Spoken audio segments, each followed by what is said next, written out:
So we're going to use a calculator to do some normal distribution commands. We've got a scenario here where some miles per gallons of cars are supposed to be normally distributed, which, is not entirely implausible, especially if it's like one model of car. I've got a normal curve here, which is helpful to organize the information, but I would also write the distribution down. So I'm going to define a variable. You can see that the highway miles per gallon is what we're measuring, and that's what x is going to represent, which I'll abbreviate MPG, which is sort of a standard thing. And it is distributed according to a normal distribution with a mean of 33.78 and a variance of 9.94 squared. 9.94 is a standard deviation, the variance is the square of that, and the notation for this, the standard mathematical notation, uses variance. In the picture here, this center is 33.78, and 9.94, the standard deviation, 10-ish, is about where this, the concavity, the curvature down and curvature up changes. It's called a point of inflection in calculus. So this is about one standard deviation to the right, or about 10 over, about 43.78, 43 point something. And so 42 is going to be in here someplace. So I don't really need that, but I think it's helpful to see that 42 is, not too far over. We're looking for this probability. Probabilities with the continuous distribution like that, they're areas under the curves. So when I am asked to calculate the probability that x is greater than 42, that's the probability statement, I'm looking for that area. And on the calculator, that is a normal CDF command. So this is a probability distribution, menu, probability, distributions, and normal CDF. Oh, stop that. There are 3 different normal commands, and you'll probably only ever use number 2 or number 3. So normal CDF is the one we want here. And what that does is find areas under the curve. It has parameters. There's things you have to tell it, and they're exactly the sorts of things that one writes down in this notation. So here it is. It asks for a lower bound. That'll be 42. That's the lower end of this interval. The upper bound, which is infinity, something much bigger than 42, and the mean and the standard deviation. So even though the ordinary notation for this uses variance, what we need in the calculator is standard deviation, which is why it's a really good idea to just write something squared as opposed to actually multiplying that out and getting, almost 100. The lower bound is 42. For the upper bound, you could choose infinity if you know where to find that on the calculator. That'd be fine. You don't have to, though. Anything bigger than like 4 or 5 standard deviations above the mean will be indistinguishable from infinity as far as the decimals you get. I've tried it myself. I'm sure that's right. So to the right of 42, standard deviation is about 10. If I go like to 100, that's going to be more than enough. Or if I just do this, which is just get some numbers on the keyboard that makes this really big, that'll do too. I usually just type a bunch of 7s or 8s or something. The mean is 33.78. And the standard deviation is 9.94. And once you, let me get a picture of that too. Once you put that in, the calculator will just give you the answer. It will just tell you what you wanted to know. So there's not a whole lot to this. It's a very straightforward process. There's the answer, about 0.204.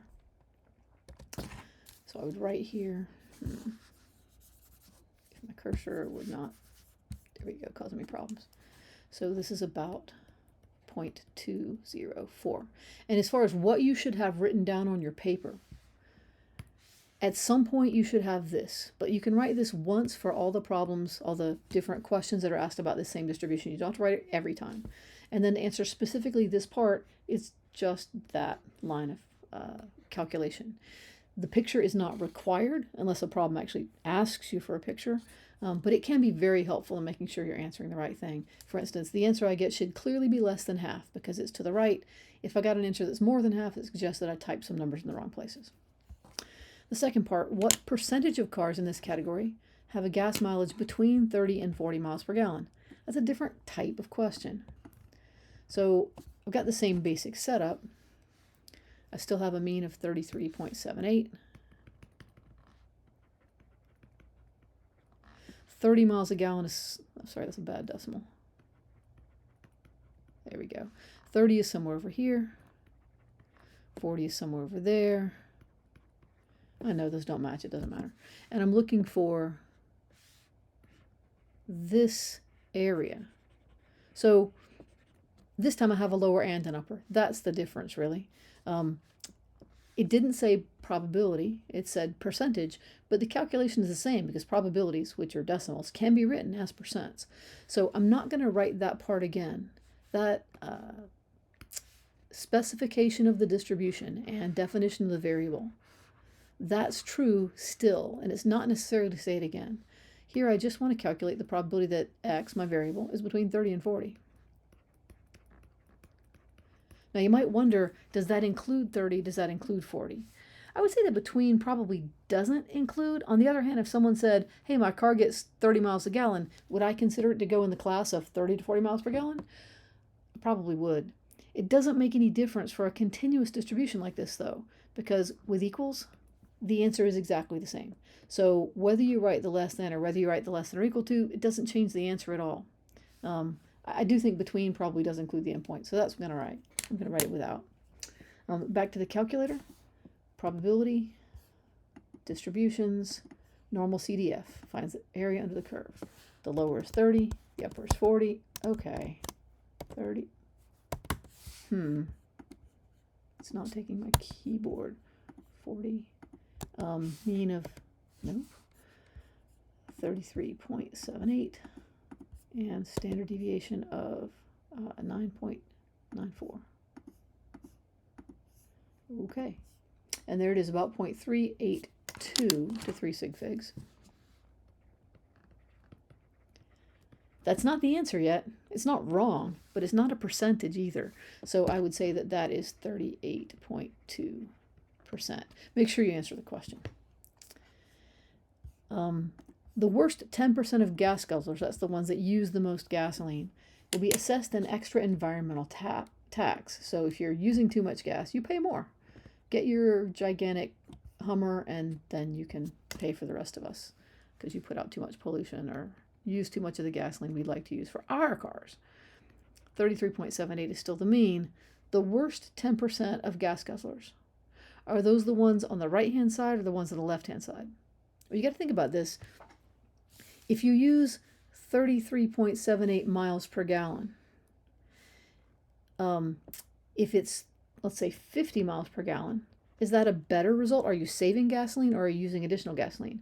More miles per gallon is using less gas. You can go farther on a single gallon of gas. If you're at, like, say, 20 miles per gallon, that's using more gas. You can only go 20 miles on a gallon of gas. So this is worse performance, worse mileage. And that means when I'm looking for the worst 10%, I'm looking at the lowest 10% of miles per gallon. So something over here. I'm trying to find out where the cutoff is there to make the number of miles per gallon in the sort of bottom section here, the lowest 10%. That's different. Previously we had the numbers on the x-axis. We had 30, we had 40, we had 42. Now we're looking for a number that goes there.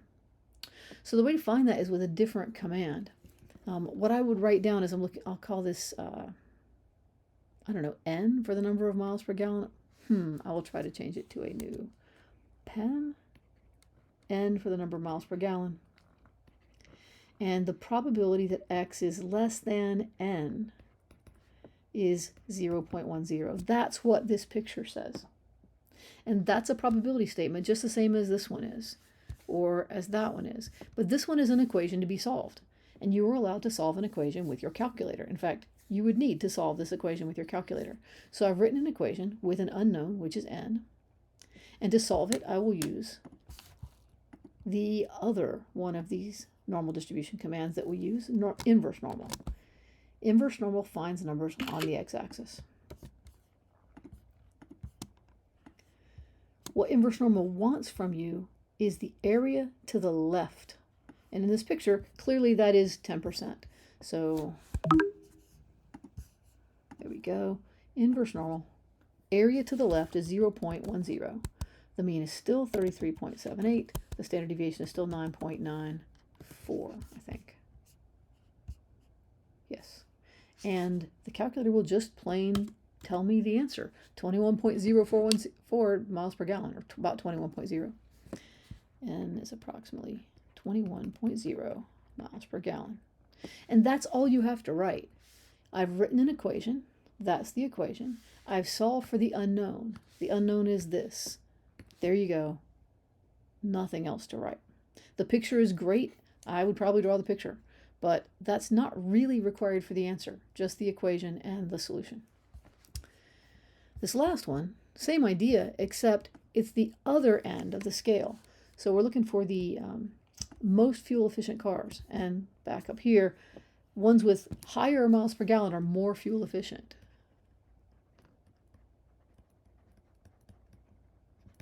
So that would be on the right hand end. I've still got the 33.78.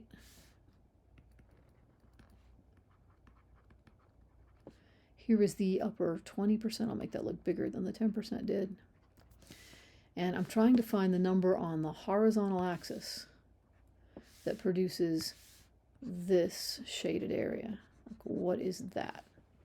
So once again, I'll write the equation with a probability statement. The probability that x is greater than, I've already used n. Let me use g for greater than. And that's supposed to be 0.20. So the probability x is greater than this good cutoff is 0.20. And then again, I will solve with the calculator. The one issue here is the calculator command, although you can't tell by, come on, I don't know why it sometimes doesn't take my computer keyboard. It doesn't say that the area it's asking for is the area to the left, but it is the area to the left. You have to know that when you see this command, this dialog box, that what goes in the first line here is the area to the left.